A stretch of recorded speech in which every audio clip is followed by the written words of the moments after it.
Assalomu alaykum azizlar. Qachon bolalarning tilini tevini kesamiz? Bolalarning tilini tevini kesish demak tug'ilganidan boshlab bu yog'iga kesaveramiz.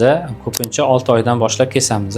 Tilini tevidagi pardalari agar qalin bo'ladigan bo'lsa, uzdechkalar katta bo'ladigan bo'lsa, biz ularni kesamiz. Uni ko'pincha bizlarga logopedlar yuborishadi yoki bo'lmasa stomatologlar yuborishadi. Tilini tevini kesishda demak faqat lor shifokor kesish kerak degan joyi yo'q. Stomatologlar, yuz jarrohlari ham kesishi mumkin.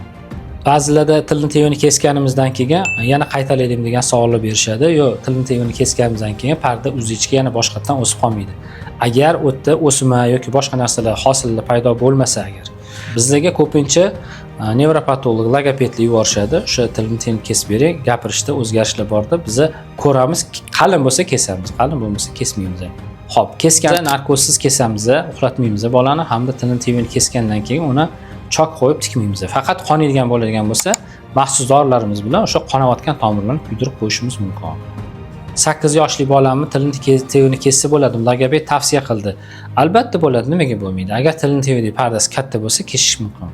Tilini tevini kesgandan keyin yaxshi gapira olmayapti bolam deb savol beribdilar. Bu holatda albatta logoped va nevropatologga murojaat qilishingiz kerak bo'ladi.